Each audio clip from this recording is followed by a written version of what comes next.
अब वर वधू सातवां और अंतिम फेरा लेंगे। इस फेरे के बाद आप दोनों 7 जन्मों के लिए एक हो जाएंगे और ये विवाह संपन्न हो जाएगा।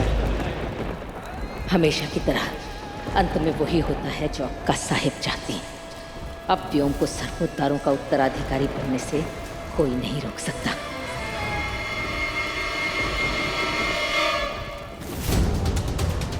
मेरा साथ देना यूनिवर्स। किसी भी हाल में तन्वी की शादी रोकनी होगी मुझे, प्लीज।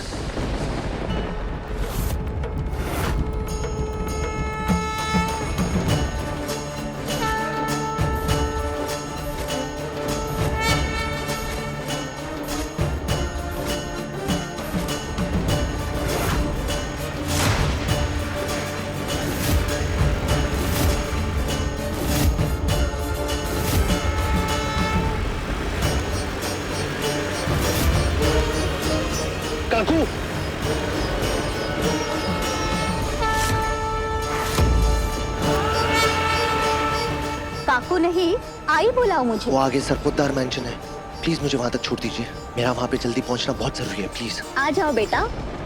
ऐसा समझो कि तुम्हें तुम्हारी मंजिल तक पहुंचाने के लिए ही अम्बाबाई ने मुझे यहाँ भेजा है।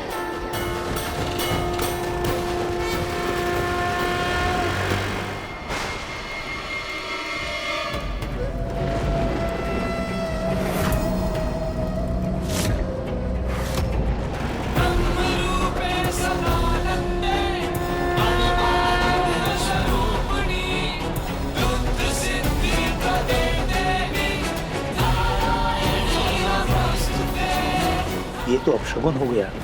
फेरों के बीच हवन का बुझ जाना अच्छा संकेत नहीं है। अरे देवा, अपशगुन हो गया। हवन कुंड के लिए बुझ गई। जल्दी आई, जल्दी प्लीज। हाँ बेटा। आई थोड़ा सा जल्दी ले लीजिए प्लीज। इस दुनिया में हम कितनी भी जल्दी कर ले बेटा, हम अपनी मंजिल तक उसी समय पहुंचते हैं जो हमारे भाग्य ने निर्धारित किया होता है। ये क्या संकेत है बप्पा? अब तो मुझे अपने फैसले पर और शक हो रहा है। कहीं पंडित जी की बात सही तो नहीं साबित हो रही है? क्या दादा और तन्वी की शादी होने से आने वाला अनर्थ यही है? इतने मेहमानों के सामने आज अगर ये शादी नहीं हुई तो 100 में 0 नंबर हो जाएगा।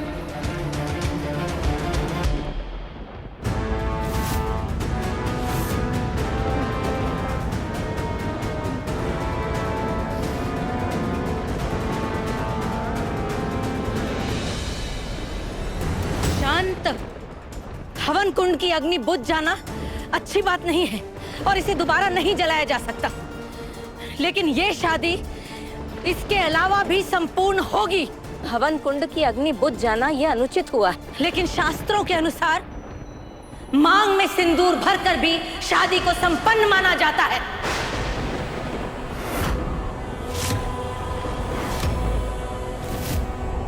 हमारे लिए मांग में सिंदूर भरने से भी इस शादी को वैध माना जाएगा।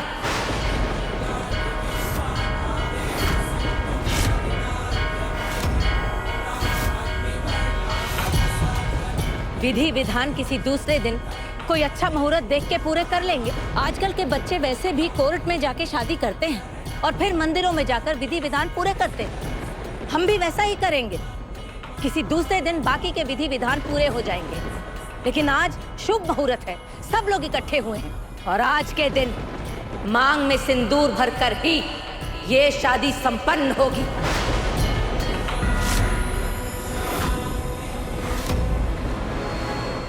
हाँ हाँ, मुझे भी लगता है कि अक्का साहब ठीक कह रही हैं।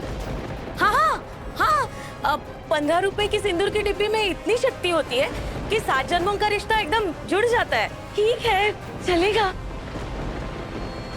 काकू, मुझे ये सब कुछ ठीक नहीं लग रहा।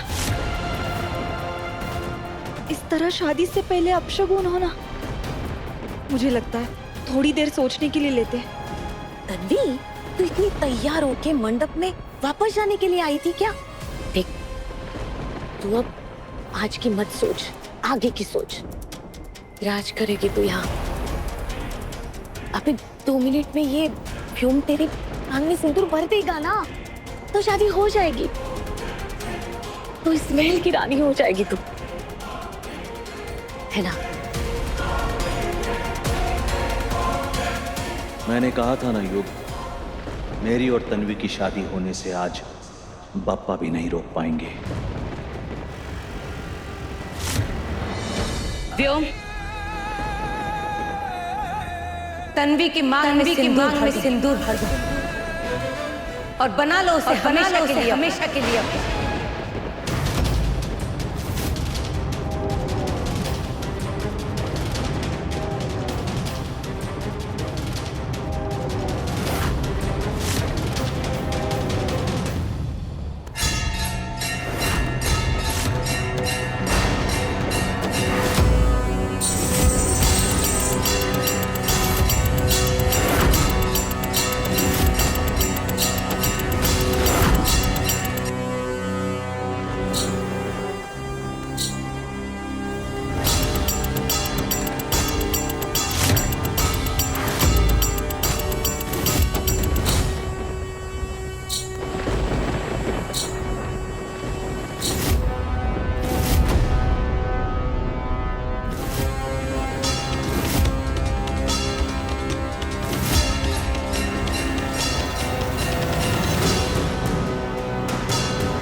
बस कीजिए, भगवान के लिए बस कीजिए, बस कीजिए। निकम्मा तो तू था ही, अब कमीनेपन पर भी आ गया है। योग, दिमाग कहाँ है तेरा? दिमाग बेच खाए क्या?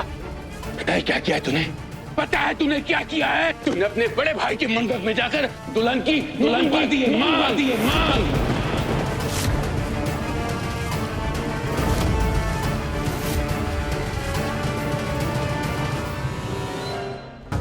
एक पवित्र रिश्ते को अपवित्र कर दिया है तूने।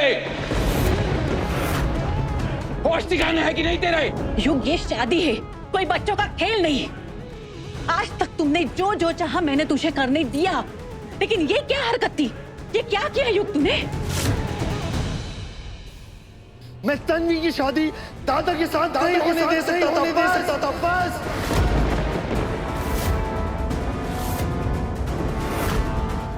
क्योंकि दादा जैसा आदमी तन्वी जैसी लड़की को डिजर्व ही नहीं करता है।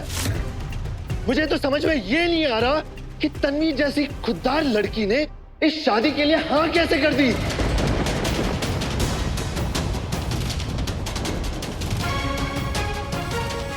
गणपति बप्पा मोरया। बहुत प्रेशर होगा उस पे, आई एम श्योर, क्योंकि ये सोसाइटी इतनी दोगली है ना कि 30 के पार कुंवारी लड़की अगर रह गई है तो उसके एफर्ट्स, उसके सब मेहनत, सब में पानी फेर के सिर्फ और सिर्फ कोसते हो उसे, सिर्फ।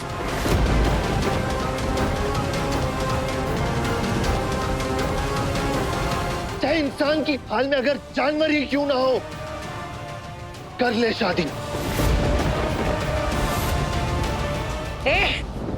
क्या कहना चाहता है तू? क्या कमी है हमारे व्यूह में? इतने बड़े परिवार का वारिस है और क्या चाहिए होता है एक लड़की को अपने पति से? प्यार अक्का साहेब, एक लड़की को अपने पार्टनर से प्यार चाहिए होता है, इज्जत चाहिए होती है, लेकिन व्योम दादा को ना औरतों की इज्जत करनी आती है और ना प्यार का मतलब पता है उन्हें। मैंने जो कुछ भी किया ना, ठीक किया, कुछ गलत नहीं किया मैंने। क्या बकवास कर रहे हो तुम? बकवास नहीं, सच। व्योम दादा ठीक शादी से 30 मिनट पहले नाचने वाली लड़की के साथ नशे में धुत होके सुहाग रात मनाने जा रहे थे।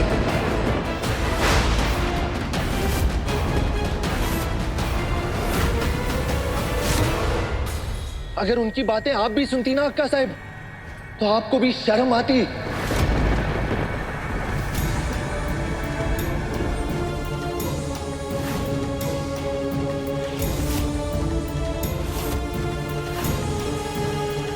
अरे क्या शादी लगा रखा है? हट शादी, अरे मत शादी करता बच्चा पैदा करने के लिए, उसको बच्चा पैदा करके दे दूंगा मैं। मर्द, हर मर्द की जरूरतें होती हैं, सारी जरूरतें बीवी पूरा नहीं कर सकती।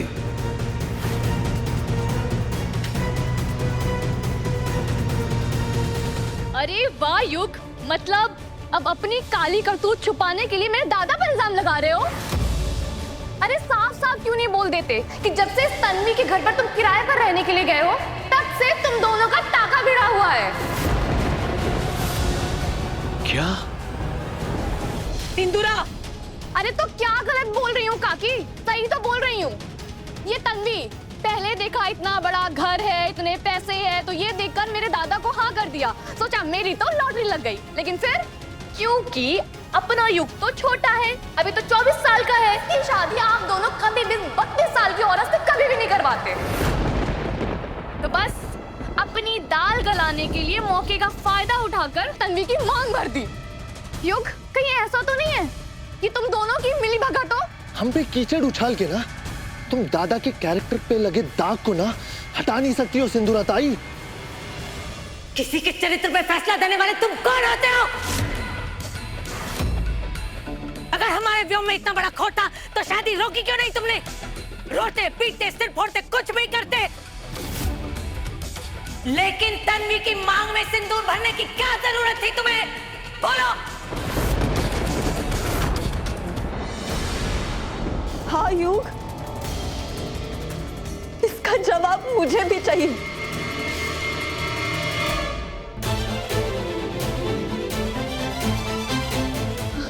अगर तुम्हारी बात सच है, तो आकर शादी रोकी क्यों नहीं तुमने? क्यों मेरी मांग भर के एक ऐसा रिश्ता बना दिया जिसका भार हम दोनों कभी नहीं उठा पाएंगे? उस वक्त मैंने कुछ नहीं सोचा तन्वी, मुझे बस ये पता था कि किसी भी हालत में ये शादी रोकनी होगी मुझे। बस बिना सोचे जैसे ही मैंने देखा कि दादा तुम्हारी मांग भरने वाले, मैं उनका हाथ हटा के अपना हाथ ले आया और ये सब। मैं बस तुम्हारी जिंदगी बर्बाद होने से बचाना चाहता था तन्वी, बस। मुझे पता है ये सब हरकत गलत साउंड कर रही होगी, गलत दिख रही होगी, बट मेरे इरादे वो गलत नहीं थे Tanvi. I swear I mean it. ये नहीं होना चाहिए था, बट अब तो हो गया ना। मुंह बंद कर अपना, शादी ब्याह को मजाक समझा है तुम लोगों ने। जीवन में एक कदम भी तुमने सोच समझ के नहीं उठाया कभी। अब तो सारा परिवार ये अपेक्षा करता है कि तुम हर कदम बिना सोचे समझे ही उठाओगे, लेकिन आज तुमने हद कर दी है योग। अपने बड़े भाई की होने वाली पत्नी की मांग भरी है तुमने बिना सोचे समझे। ठीक है, अगर तुमने ये बिना सोचे समझे किया है तो इस तरह की बेवकूफी को नजरअंदाज ही करना चाहिए, है ना? तो हम इस बिना सोचे समझे किए हुए शादी को नजरअंदाज करते हैं। व्योम की शादी तन्वी से होनी थी और आज व्योम और तन्वी की शादी ही होगी, समझे? ये खून जो इसकी मांग में लगा है ये सिंदूर नहीं है। ये खून हटाकर आज व्योम तन्वी की मांग सिंदूर से भरेगा।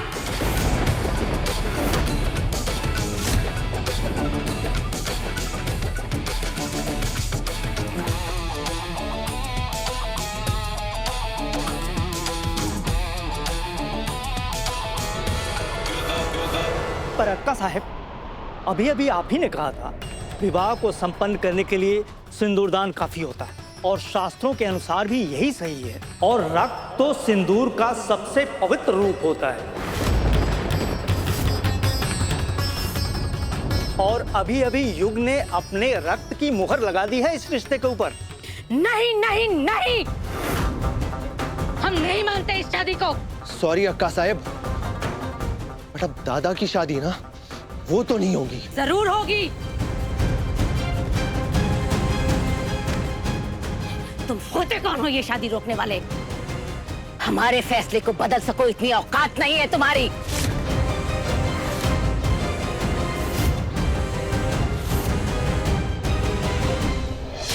और मुझ पर झूठे इल्जाम लगाने की भी औकात नहीं है तुम्हारी। अक्का साहब, इसने जो बोला है एक एक शब्द झूठा है। अरे जलता है मुझसे। अक्का साहब अपनी जलन के बारे में मेरी शादी तुड़वाना चाहता है। खुद परिवार के लिए एक दिन भी जिम्मेदारी नहीं उठाई और बड़ा भाई जो परिवार के लिए अपनी जिम्मेदारी उठाना चाहता है उससे जल के उसकी शादी तोड़ना चाहते हो तुम। शर्म करो, शर्म करो।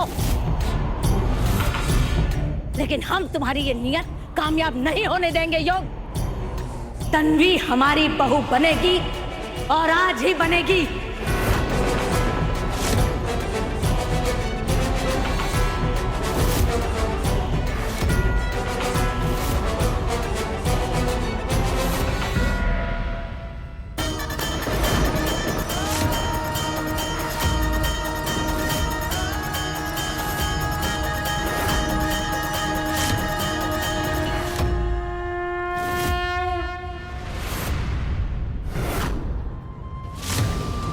बस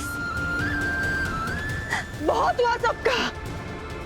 जिसको जो मन में आया वो बोलते जा रहा है, जिसको जो करना है वो करते जा रहा है। हर कोई अपनी राय दे रहा है। सबको मेरी जिंदगी संवारनी है। कोई मेरे 30 के पार के कलंक को मिटा रहा है, कोई मेरी शादी करवा रहा है, कोई मेरी शादी तुड़वा रहा है। लेकिन आप सब लोग भूल रहे हो ये मेरी जिंदगी है। फैसला मेरा होना चाहिए। 30 के पार वाली लड़की का तमाशा के दुनिया वालों ने गम बनाया है जो अब आप लोग भी चालू हो गए। और आप सब लोग होते कौन हो? एक बात तो युग ने सही कही है। बहुत प्रेशर डाला गया मुझ पर, बहुत प्रेशर डाला गया। बार बार एक ही बात सुनाई गई कि 30 के पार भी मैं कुंवारी रह गई हूँ। मुझ पर दबाव डाला गया कि मैं इस शादी के लिए हाँ कह दूं, पर मेरा मन नहीं मान रहा था। इस शादी को ना करने की बार बार वजह मेरे सामने आती गई और मैं परिवार के दबाव से, दूसरों का सोच के, परी के बारे में सोच के, समाज के बारे में सोच के कमजोर पड़ती गई। नहीं करनी थी मुझे ये शादी, नहीं करनी थी। खुश थी मैं अपनी जिंदगी में। आप लोग रिश्ता लेकर आए, मैंने हाँ कहा। हर बात को नजरअंदाज किया, लेकिन एक बात नजरअंदाज नहीं कर सकती मैं।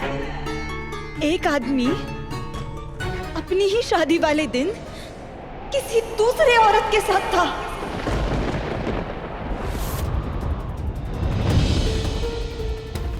व्योम जी, आप सच में एक घटिया इंसान हो।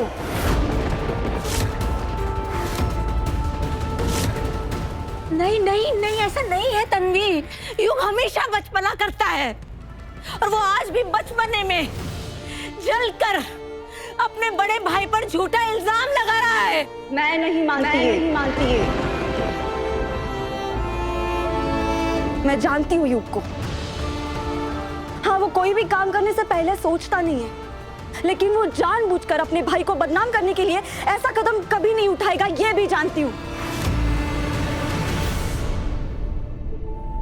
और तो और, क्या सही क्या गलत, अब मुझे उससे कोई फर्क नहीं पड़ता, क्योंकि मेरा अंतर्मन सच था, सही था। वो गलत तो मैं थी, जो मैंने अपनी दिल की आवाज को अनसुना कर दिया। 30 के पार होने के तानों से मैं लड़ नहीं पाई और कमजोर पड़ गई। लेकिन अब नहीं, अब मैं कमजोर नहीं पड़ने वाली। अब 30 क्या 50 के पार हो गई ना, तब भी मैं किसी घटिया इंसान के साथ समझौते वाली शादी नहीं करने वाली।